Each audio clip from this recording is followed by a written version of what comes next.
Alright, what is up guys? So today I'm going to show you how to fillet some panfish. I got 3 different species of fish and they're basically all the same, but I'll go slow and hopefully I can teach you something.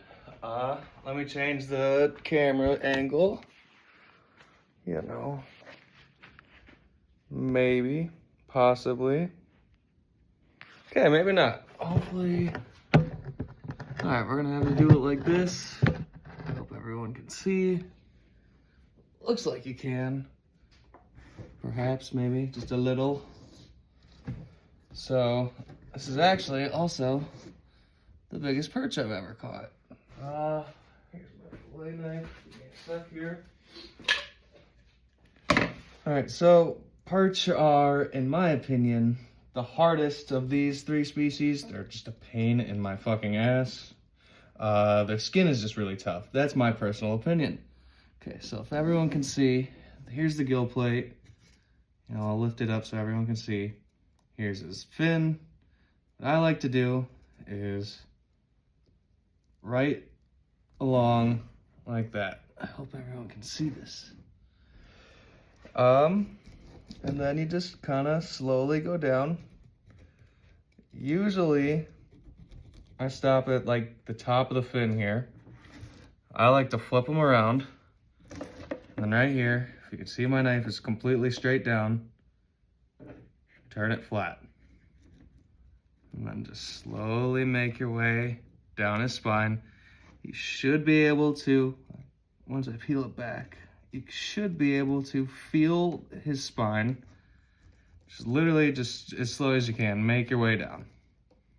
Especially if you haven't done this before. See, right here you can see the bones. Just keep going. Once you get to his back fin here, you should be able to just poke it through. And then keep your knife down towards the bone, all the way down that tail. And then you can peel it back and just kind of do one of these. So if you go too far down, like you can see, I almost punctured his stomach right there. I don't know if you can see this, but you just keep working your way with that knife. And eventually, what I like to do, especially once I get most of that off, poke your knife through right down here, slice that off, and then it's just kind of easier to poke stuff along. So up here too, there's bones up here. You'll feel them with your knife. It'll just kind of cut away for you. And then make sure your fingers are out of the way. Right there.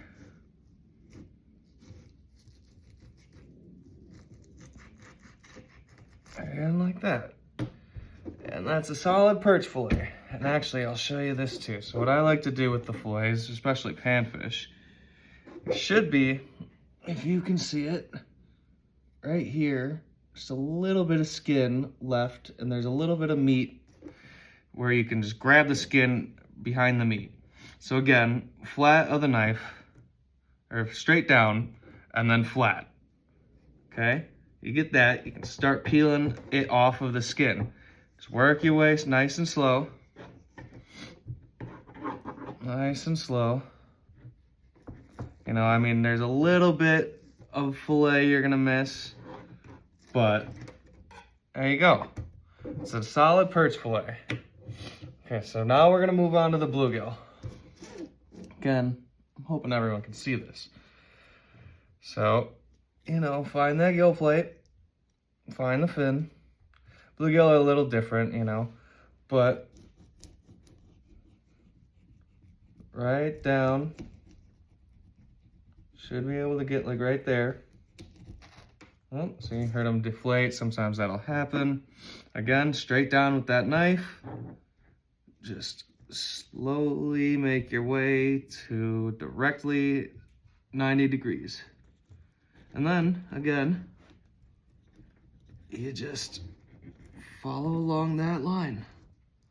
Follow along their bone line. I'm hoping everyone can see this. And then once you get down here, with bluegill, they don't have that second fin.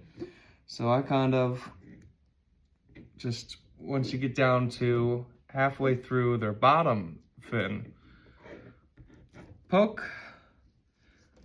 towards the bones, all the way down that tail. And then with bluegill, you know, you can kind of see it a little bit better. They're easier than the perch, as I was saying. Just slowly make your way along that rib line. And sometimes, like right here, there's some bones. You can cut those out. Or, I mean, sometimes even they're so small that you're not even going to find them once you eat them. And then, again, with the bluegill, they're going to have just a little bit of tail skin and then the meat. So, just find that flat. Slowly make your way along.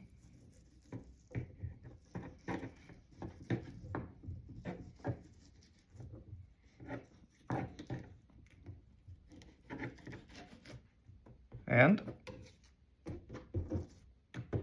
there we go, there's a nice bluegill fillet. Okay, and then actually, I'm gonna show you this too. This is the biggest crappie I've ever caught. This is awesome. I had caught like 11 and a half inches last year. And this one is 12 1/4. So real happy. Met a guy, he taught me how to do ice fishing sonar, and cool guy, I'll tell you in a sec. But again, right here, straight down. Just go down so you can feel that bone. Sometimes you can't feel it, just don't worry. Just keep going, you know. Again, straight down to the 90 degrees. Feel along that spine, rib cage, whatever. I stutter, that's okay. Sometimes you'll lift up on accident, miss a little bit of meat, just push back down with the blade. Keep going, don't worry about it. I hope everyone can see this. And then, again, crappie don't have that second fin. So once you're about here on their anal fins, whatever, I think that's what it's called, just all the way down, knife pointing down, like that. You can see. And in my opinion, crappie are the easiest of all these fish to fillet. They're bigger and just breaking through the skin, and their meat is just amazing. It's just fillets right away. Like, I mean, I could almost peel it away, as you guys can see. So, and then like that. I'll open them up some more. And like that. We're gonna set him over there. And again, most fish I would fish like this, or fillet like this. Nice, fish like this. I would fillet like this. Most fish are gonna have the end of that tail, or the end of the skin, and then the meat. So you can just slowly work it off. Now, if you're doing like salmon or something, like a bigger fish, you don't need to take the skin off. You can just cook it like it is. And as long as you cook it correctly, it should just peel right off the skin. Like, you can just fork it, eat it right off the skin, no biggie. Or salmon skin is also really healthy for you. I used to love salmon, but I developed an allergy to colored fish meat. So, you know, can't eat trout, salmon, tuna, none of that. But that's a nice crappie fillet. Yeah, I would show you all these fish, but it's gonna take me, I don't know, maybe an hour to fillet 7, 8 fish. But I hope somebody learned something. Have a good day.